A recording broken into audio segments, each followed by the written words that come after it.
back by popular demand. It's your boys up at Weekly Rex.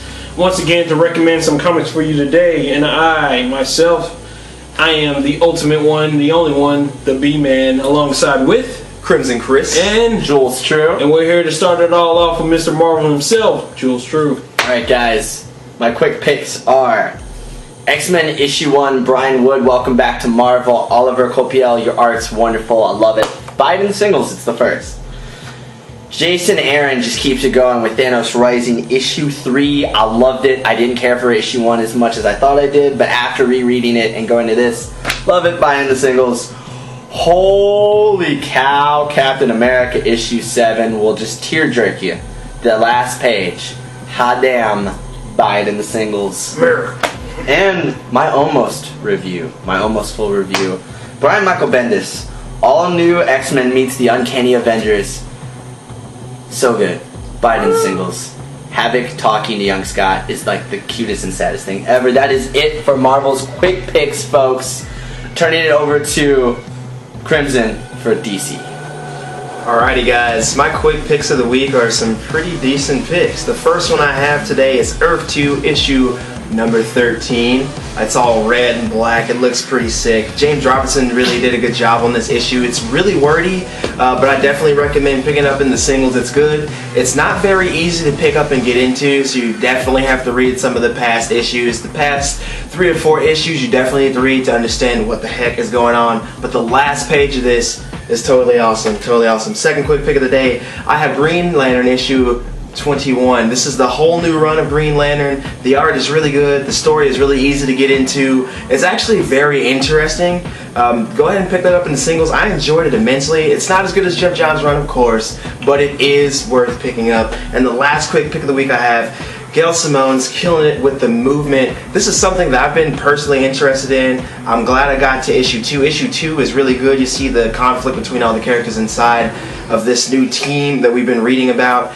I like it a lot, and you see somebody get the crap beat out of them, like seriously get the crap beat out of them by like a SWAT team of cops. It's excellent. Go ahead and pick that one up in the single as well. It's very easy to pick up and read, and I like one of the characters that deals with rats, so definitely. Rat King.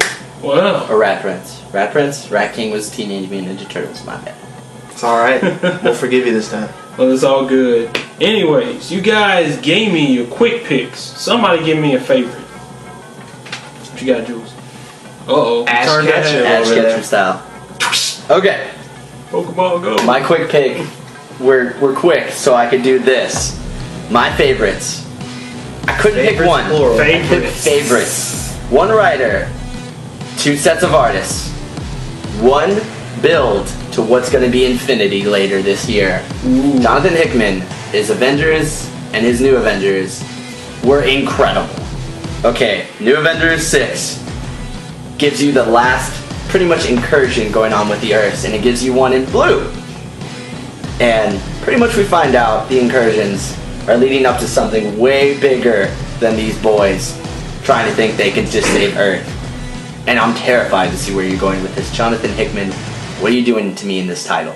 I got the incursions were cool, a blue incursion where people just pillage Earths, like Galactus, but worse. Freaking cool. Avengers. Okay, I get it. You write sci-fi. That's cool, because now we're dealing with like children that the Avengers tend to. I kind of like it. I like where it's going. And now you pretty much tell me they're the key to what's happening next. I don't know what Infinity's gonna be, but it's gonna be ridiculously epic.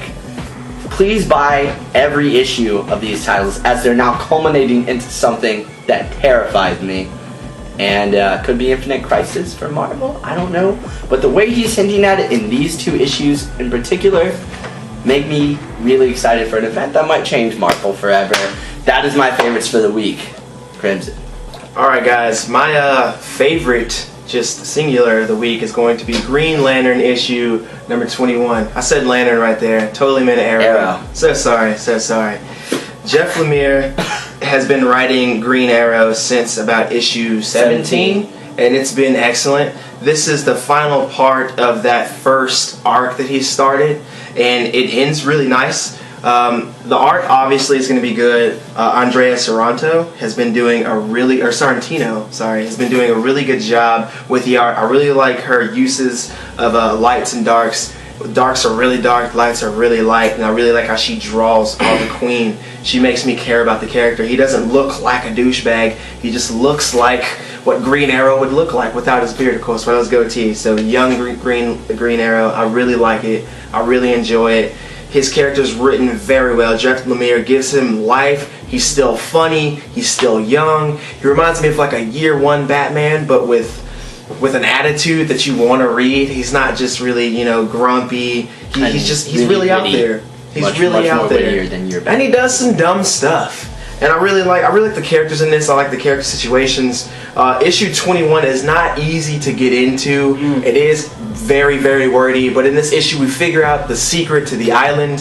What we've been trying to figure out since issue 17. They finally let us in. It's not like a huge reveal. We kind of saw it coming, but it was totally worth reading. And that's why it's my favorite. The cover is sick. And now we have the 3 dragons that Oliver has to find in order to avenge his father's death. We now know who killed his father. We now know why his father had to die. It all makes sense, and I really want to see where Oliver Queen goes next. Issue 22, I'm going to keep my eyes out for you. I'm going to read you. Everybody else, reading singles, like I said, you definitely need to read issue 17 on in order to understand exactly what's going on, or you'll pick up issue 21 and be completely clueless. So do that. It was my favorite of the week. I highly recommend it. Buy it in singles.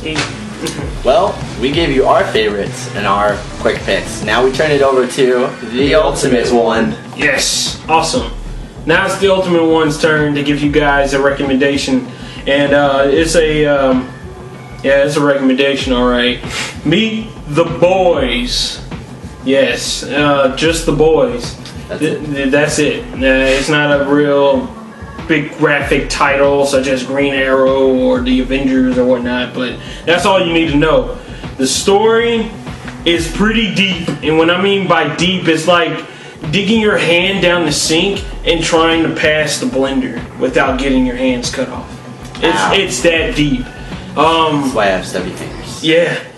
It starts off where there's this guy in a trench coat, calls himself the Butcher. He ends up seeing and looking up in the sky and seeing some superheroes flying around, and he says, "I'm coming after y'all."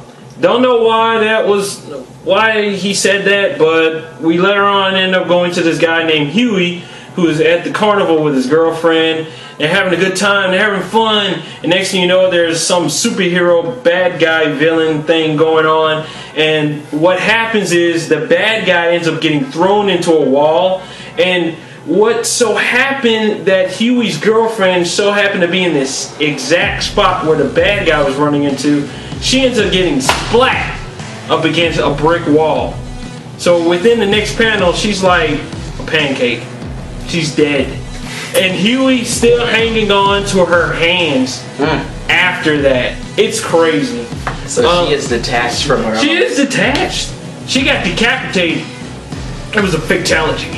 Oh, wow. More likely.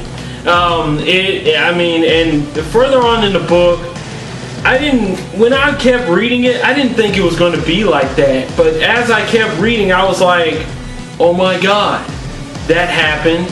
And then there's sex in here, there's manipulation, there's like people lying. There's a scene where there's a female superhero trying to join this group of other superheroes called the Seven. And what's so messed up, her only way to get into the group is if she gives everybody a blowjob. Lois. It's ridiculous. So that's obviously not for the kids. This is not for the kids. It's like rated R, rated X, rated A. It's all in one bag, son. No. Is it easy to pick up and read? It's okay. It's easy to pick up and read. I love the art. I mean, there's so many hilarious parts. I ain't even got to the part where Butcher's dog had a funny moment where basically he was sitting on a bench, and when he first met Huey, and Huey was talking about this little yipping little dog and this old lady brought to the park. And Butcher's like, yeah, I don't like those dogs neither. So he ends up telling his dog Terror, and he ends up, hey, Terror, go over there and go. And that's exactly what happens. That's exactly what happens. And Terror rips that little dog a new one. It's ridiculous, and it yips. It's funny. So you recommend this one? I have to tell you, yeah, Dynamite, you did a good job. The boys, pick it up.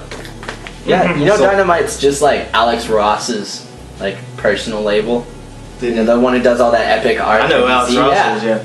And Dynamite's like his thing. Yeah. Alex Ross, what the fuck, man?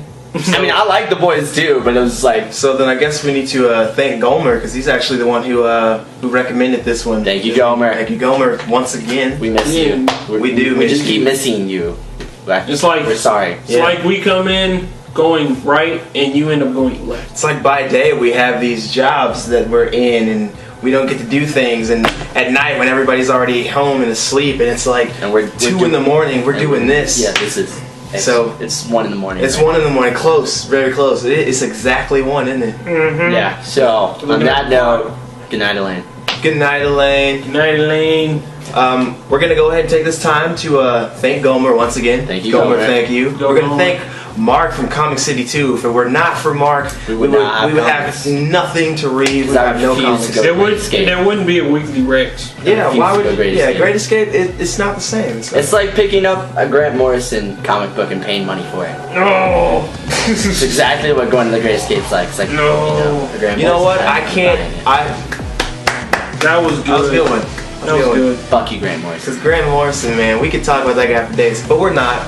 We're gonna end it on that. Thank you, Gomer. Thank you, Mark. Good night, Elaine. Good night, Elaine. Thank you for everybody watching these videos. We appreciate it, Chad. I know you've been waiting for a new video to get posted, so we have it for you, sir. Thank you so much. Finally, we're back.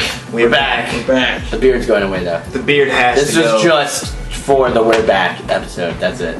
Okay. And we're about to do the Tumblr again. I'm sorry for those who that's messaged me. I've been I'm not slipping mad. on that too. Yeah, we've been extra slipping on that. Yeah, But We're bringing that back too. We're back, and the boys are back in town. The boys are back. The beard is leaving. My Goodbye. favorite part about being back is the beard. Oh, by the way, in the Avengers, the High Evolutionary gets his arm ripped off in the middle of talking by Hyperion. And we'll end it on that. That's dope.